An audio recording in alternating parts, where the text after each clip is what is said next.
Aunty ने और जोर से धक्का दिया। पूरा भर दो, मुझे बहुत मजा आ रहा है। एक रात मैं और मेरे चाचा दोनों सो रहे थे।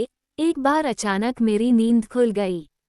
मैंने आंखें खोली और राजेश चाचा को देखा। बिस्तर से उठा और कमरे से बाहर चला गया। मुझे नहीं पता कि इस समय राजेश चाचा कहाँ जा रहे हैं। मामला जानने में मेरी दिलचस्पी बढ़ गई। ये जानने के लिए मैं भी कमरे से बाहर आ गया। मैंने देखा कि राजेश चाचा मेरी माँ के कमरे की तरफ जा रहे हैं। अब मामला जानने में मेरी दिलचस्पी और भी बढ़ गई। ये जानने के लिए कि राजेश अंकल मेरी माँ के कमरे में क्यों जा रहे हैं। ये देखने के लिए मैं अपनी माँ के कमरे की खिड़की के पास गया। उनकी खिड़की खुली थी। मैं खिड़की से अपनी माँ के कमरे में झांकने लगा। मेरी माँ बिस्तर पर सो रही थी। अब राजेश अंकल ने अपनी शर्ट उतार दी और अपनी बेल्ट खोल दी। नमस्ते दोस्तों, मैं आपको ये कहानी पूरी तरह से बताता हूँ।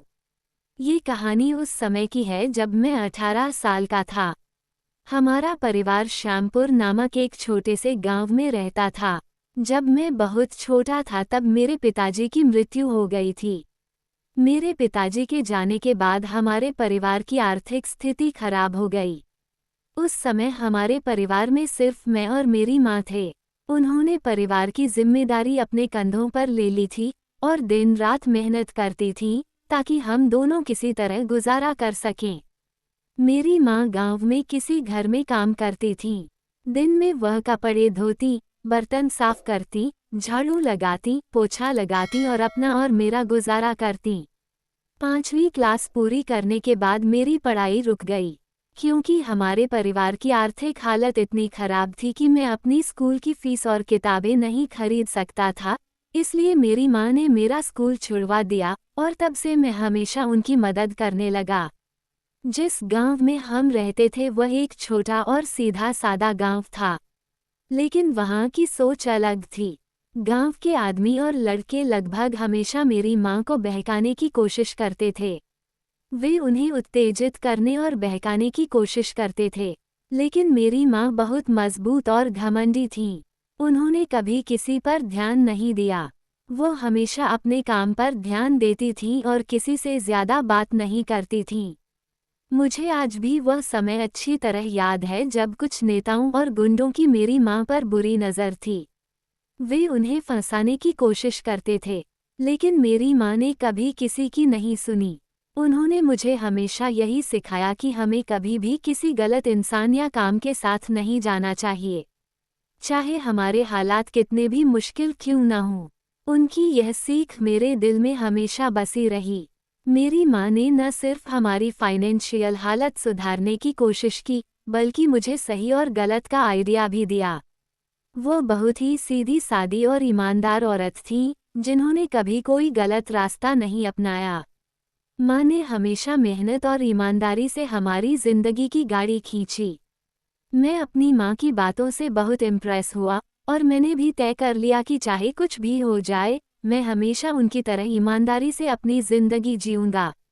एक रात जब मैं और मेरी माँ खाना खत्म करके सोने जा रहे थे, तो किसी ने हमारे दरवाजे पर दस्तक दी।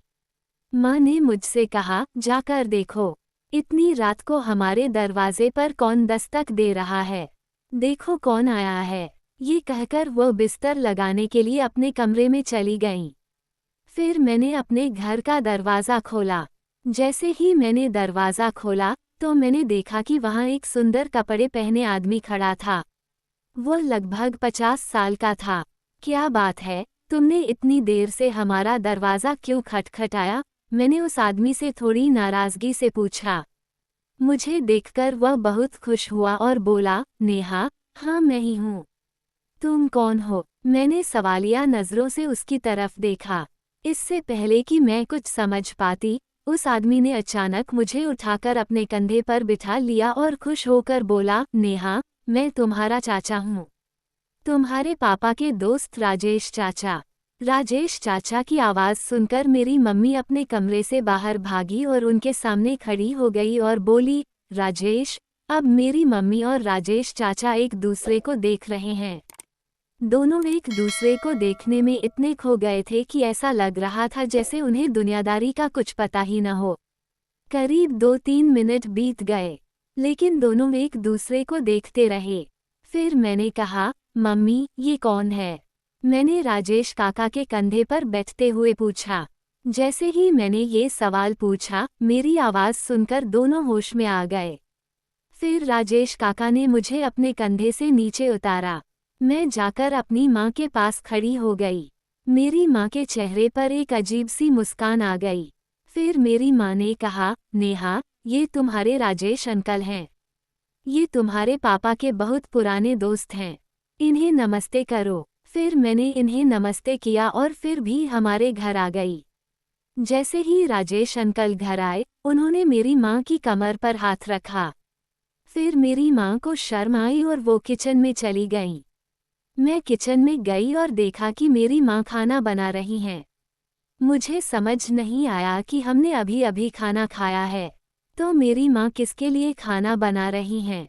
मैं अपनी माँ के पास गई और उनसे पूछा कि आप अभी किसके लिए खाना बना रही हैं। आपके राजेश अंकल, बेचारे, वो बहुत लंबे सफ़र से आए हैं। उन्हें भूख लगी होगी। मेरी माँ ने मुझे परेशान होकर बताया।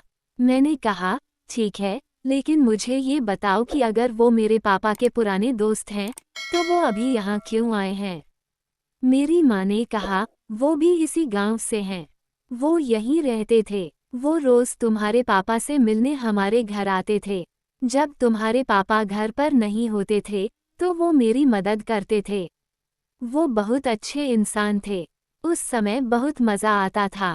हम खूब मज़े करते थे। जब तुम पैदा हुए थे, तो वह दुबई गई थी और आज इतने सालों बाद वापस आई हैं। वह अकेली रहती हैं, कोई और नहीं है, इसलिए वह वहीं रहने आई हैं और वैसे भी, मेरे अलावा और कौन है? कल वह अपने घर चली जाएंगी। मुझे ये बताते हुए माँ बहुत खुश लग रही थी और उनकी आंखों में एक खास चमक थी। मैं तब छोटा था, इसलिए मुझे कुछ समझ नहीं आया।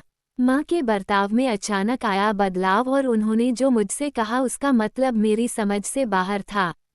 माँ ने कहा, अब अपने कमरे में जाओ और अपने राजेश अंकल से बात करो जब तक तुम खाने के लिए तैयार न हो जाओ। माँ की ये कहते ही मैं अपने कमरे में चला गया। राजेश अंकल ने अपना सारा सामान मेरे कमरे के एक कोने में रख दिया था और वह टेबल पर बैठकर हुक्का पी रहे थे। जब मैं उनके पास जाकर बैठा, तो वह हुक्का पी रहे थे और मुझसे बातें करने लगे।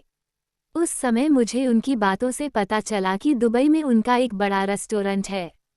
उन्होंने उस रेस्टोरेंट से बहुत पैसे कमाए हैं, लेकिन पिछले कुछ दिनों से उन्हें अपने गांव की बहुत याद आ रही थी। इसलिए उन्होंने अपना रेस्टोरेंट बेच दिया और हमेशा के लिए गांव लौट आए। राजेश काका ने अपनी बात पूरी की और हुक्के का एक और कश लिया। अब देखो, मैं तुम्हारे सामने हूँ। इतने सालों बाद यहाँ वापस आना मेरे लिए एक सपने जैसा है।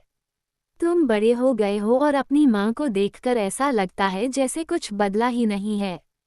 मैं उनकी बातें ध्यान से सुन रहा था, लेकिन मेरे मन में कई सवाल उठ रहे थे। उनका इतनी देर से आना, माँ का अचानक इतना खुश होना और उनका आपस में बातें करना, ये सब मुझे थोड़ा अजीब लग रहा था। राजेश काका और माँ के बीच कोई गहरा रिश्ता था जो मेरे लिए एक राज था। हम बात कर रहे थे कि अचानक उन्होंने मुझसे कहा, मुझे राजेश काका मत कहो, बस राजेश कहो।